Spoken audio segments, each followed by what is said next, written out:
Alrighty, folks, gonna pop up another quick video. Stephen here from tctsgroup.com and TCTS Ireland. We are here at our Listerski office and I'm gonna pop up this quick video, guys. As I always do, put up these educational videos, I call them. But it's about 6:30 in the evening. I'm back at our Listerski office and I've in front of me here yet another case file. And this case file is regarding, as usual, lack of compliance, inability of transport managers, non-adherence to the conditions, non-undertakings of a license, all the usual stuff, okay? And I put up these videos and they were contacted all the time, heavily contacted, and people say, whoa, I don't know what you're talking about. So I'm trying to slow down a wee bit for this one, guys, because it is a very basic case, but there are serious issues. And this all starts from understanding the difference between tachograph analysis and tachograph management. That's the first thing. Tachograph analysis, guys, is a bit of software, 10 a penny. The whole industry is saturated by it now. There's some good ones, there's some bad ones. There's very little good ones. You know, a lot of people come to us and say, right, you know, what are you doing? What do you provide? Who's your authorized partners? And then they jump on board all over it. And that's great, you know, 100%.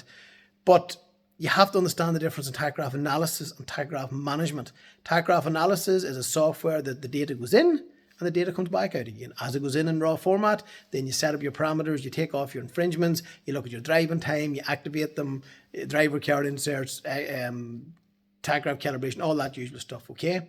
Now, it's needed, but it's nowhere near as important as tachograph management. Nowhere near as important as tachograph management. However, if you have no tachograph analysis, you have no tachograph management. Don't forget that bit. So, this particular case, guys, went and met them last week. Case went through the barrister, went and met their board of directors and their transport management team and all. Looked at the data, went through the thing. Very little infringements, if any, very little infringements. And that's another problem. A lot of companies have the same infringement reoccurring, and they think that's good enough. It's not, guys. It's then into causing and permitting. So, you know, don't forget that. But anyway, getting back to this particular case, very little infringements. I'm looking through it. And yet again, I'm highlighting, listen, you know, your illegal operational activity. And of course they get a wee bit annoyed and they say, how dare you come in here and, what's the word to say? Insult us and, what else did they say? Insult us and, oh yes, make accusations against us. This is what they all say. So I always say to them, listen, I don't really care. You know the crack. I don't really care. Because the data shows what it is. It's your drivers, it's your vehicle, it's your data, and it is what it is. Okay, princess? Now, if I have to go in and hold you by the fucking hand, as usual, and pull you over the computer to show you the mass and competence and the capability that you have to the pit of your soul, I can't help that. Because you bring that home to your own life, to your family life, to your church, to your everything.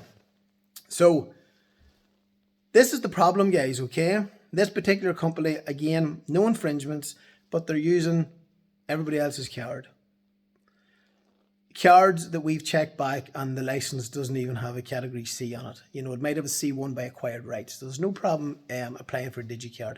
Now, the issue here is when they start to calm down and realise, I don't really care, you know, we're out for our customers, we provide the high-end service, we terminate the pieces of shit that run about the country, you know, anybody we drop, we're back in within 3 months and we will build them up again from ground zero the whole way up to the high level of compliance that they should have. But when they realise this, we're going through the whole information and I'm giving them the names and I'm going through these licenses and they're there with their mouth open thinking, this is impossible. Impossible. And I'm saying, but you're paying them. Your PAYE shows these guys don't exist. Your PAYE shows that you're paying overtime to these other drivers that are meant to have weekend breaks and evening breaks and all that crack. You don't have any records of files, of driver files, you know, contracts of employment. You're not showing any license check. You're doing nothing, okay? Now, the point of this video, guys, there's a couple of points. But one of the main points is that the transport manager's pulled over the coals. And absolutely, you know, he will be eradicated from the company. There's no, we don't tolerate that. But the company's attitude is, well, I put that transport manager in place. So let's look at the hierarchy of a business, okay? We'll have the directorship, the C-suite, whatever way your company's structured. And it comes down into transport management and compliance. Now, a lot of guys that have newly qualified, they all of a sudden have fell into the old school mentality of, I'll rent it out. You don't rent a license out. You don't get a license to rent out. What you're renting out, you're pimping yourself out as transport manager. And like, I have companies there that I deal with who have paid, £50 a month to a transport manager for 6 to 10 vehicles. And everything comes back on them. But this particular court case, the transport manager is being dragged through the cold as well, but also the directors of the company. And you have to be very careful, guys, of what control measures that you put into place. You have to make sure that the control measures are there. You have to make sure that you're monitoring your own staff. Health and safety does not work internally. Compliance does not work internally. It's a simple fact of life that people are paying you to ensure, that you're doing an internal job. The health and safety is a perfect example. Stick a sign up, do your bits and pieces, and then likes of ourselves comes in and we just rip them a new asshole because nothing's done right. There's nothing in place.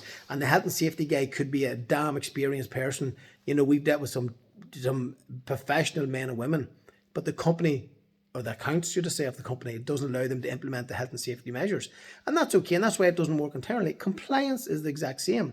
And even ourselves, staff that we've had to get rid of, they just can't do the job. Some lovely, great people, but they cannot do the job. They do not have the competence level. They don't have the skill level. And if they even make it to the 3-year training program, which very little of them do, well, that's just the way it is. They can't make it. But then they go into another company and maybe have no background in what we do whatsoever, no qualification status, no accreditation. And then they go out and try and say that they were trained by us or act on behalf of us. And, we don't even get involved in it because they come back tail between the legs when they make the mess. And it goes back to finding out who you're dealing with, do the background checks, do all that sort of stuff, because you have to protect yourself at all times. Now, this particular case, this company will not have an operator's license in 6 months' time. 6 to 8 months' time, they'll not have an operator's license. Can we fix it? Of course we can. We can go in, we can put in control measures, we can meet with the regulators, we can show the whole evidence of what we're doing from start to finish, but it's a hell of a lot of work. And the first thing that must go is certain staff within that company. The liability, the chain around your neck, the weight that pulls companies down into the gutter, especially within transport and logistics. Now, this comes on to my next point. A lot of companies now, and you would have seen from other videos, are starting now to use external providers for independent audits and compliance audits. And we work for a lot of manufacturing companies, engineering companies, factories, shipping, warehouse logistics, companies that are using external transport. And it's fantastic. I actually love it. I've been banging on this now for 26 years nearly. I work for transport enforcement. The chain of responsibility, we used to always go out and we used to go into the person that, booked the work in. And this is, the consignor and the consignee business. You have to be very careful here, guys, because now companies are putting in quality control management systems. Even when we run with ISO auditing, even when we run with transport compliance auditing, I'm talking about real regulations. I'm not talking about made up things like fours and all. I'm talking about proper regulatory action. So when these companies now come looking for transport compliance specific auditing and information for tenders and contracts, it's very simple for an operator to comply with, but if you're non-compliant, you're non-compliant. It doesn't matter. They look at everything. How many vehicles you're authorised on your operator's licence. How many trailers you're authorised on your operator's licence. So say you're only authorised for, we'll say, 10 vehicles and 10 trailers, but the tender is going out that you must shift X amount of load, which really the calculation would be 20 units and 40 trailers. They're starting to look at that, guys. They're starting to look at that in depth. Now, depending if you put in as a subcontractor and you're going to subcontract out to someone else, there's ways around that. But now they're even looking for the details for the contractors you're going to use. So it's really, really went in depth. And over the last 2 years, 2.5 years, I have seen it increase through our businesses, maybe 60, 70%. And what I realised was because of COVID and Brexit, where these companies are getting the other providers in, external providers in, what I've noticed is they're doing this just for the push of liability. They're doing this when they're realising that, well, hold on a wee minute here, we need to cut our cost, we need to bring external people in. They're starting to realise now, why is that company so cheap? I don't know, a couple of weeks ago, and this guy came in like, 40 grand less than everybody else. And we had to go in and look at the information, and the guy didn't have enough vehicles on his licence. He wasn't authorised for enough vehicles. Then they wanted an independent transport compliance audit done, and we went and done it, and he failed it dramatically. Like, it was unreal. Then they wanted independent vehicle inspections done, so we done a random yard checkpoint one night when they came to their Dublin hub, and I think we inspected 6 vehicles. We put 5 of them off the road with immediate prohibitions, and the other one, I can't remember, it was 12 or 13 defects on it. You know, not all really safety critical, but showing that the fleet's not maintained in any way.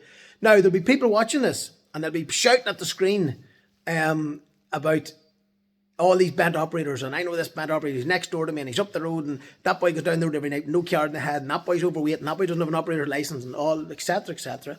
And we know that, guys. Everybody knows that. The regulators know that. Enforcement know that. They're going to take little action most of the time. However, now it's going out of the hands of the regulators and going into companies who's going to contract you in. That's the key. This is the way it's going to continue. And I know when I worked for transport enforcement, we used to go in and talk to the consignor for the chain of responsibility, it's called, to go in and find out who they've booked it in with, how did they contract the work out, what sort of tender did they put out, what was the context of the tender, what was the criteria that they had to meet. So it's all changing there, guys, all the time. But the main point of this video was about tachograph management and tachograph analysis, understanding the difference between the two of them and how this all links back from one end to the other. So anyway, this is another case file just came through the day that I have to deal with. And we're banging out these, I don't know, many times a week. It's just constant public inquiry work in chambers here, and it's constant. And I've started to stop taking in other people's work, holding people's fucking hands. So-called transport consultants, companies have had it here from clowns that worked here that we got rid of. They can't do it, they won't do it, they haven't got the ability to do it, they're not insured to do it, all that sort of crack. But more importantly, they don't have the skill set to do it. And I've started now to stop providing support services to them because we have enough, of our own work, we have enough of our own clients that we have to keep satisfied all the time. And we have to look at the customers, we have to see who we're terminating, we have to see who we're taking on, we have to see who we review. Our termination notices are always, a 3-month review of the company. And we bring any company from, the lowest level that they usually come in at to the highest level of compliance. And then if they let all drop, well, we have to, part ways for a 3-month period at least. And anyway, guys, that's the point of this video. It's probably went on a right bit, but it's just constant all the time. Transport managers, for God's sake, take the job seriously. You're meant to be a professional. I know they've lowered the standard now. I know it's easier to get in. For the new guys coming in, there's a boy I was chatting the other day, £80 a month he wanted for 10 vehicles, just to be named on paper. That's okay, but it's not the way it works. Not the way it works at all. Anyway, guys, the public inquiries for 2022 are starting to stack and pack up. It's crazy between here and GB.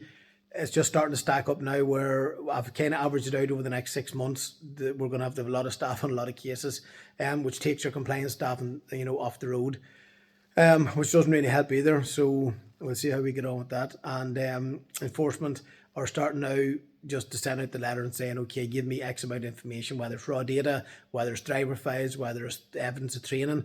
And evidence of training is a good one, guys, because your evidence of training, I know even for us, we will be contacted for the training content, the content of the training material we put out, how we're accredited, how the experience of the trainers, it goes into real depth, which of course we love because that's what we do when we dominate the sector. But it's a lot of hard work, and there's a lot of people out there that's just advertising services that they cannot do. They do not have the ability to provide, and do what you want, go for the cheapest, all that sort of crack. But when you come back then with your tail between your legs, one of the big problems I have is that you've already paid for it. You've paid 2 or 3 times for it. So just have the competency level to go and do the research in the company you're dealing with, all the time. Like, we're putting jobs off there to middle and end 2023, and we're trying to get around as many customers and clients as we can because there's so much of an influx of that work coming in. Because at the end of the day, guys, compliance does not work internally. Health and safety does not work internally. It's a way of life. And, people just have to realise that. You're paying staff, they don't know what they're doing, they sit in an office who is a liability to your company, they're the dead weight around your neck, and we just go in every month, every bi-monthly, quarterly, 6 monthly, and just take over and do it and get it done, and you're compliant. Anyway, guys, it's time for me to go. That is all. Over and out.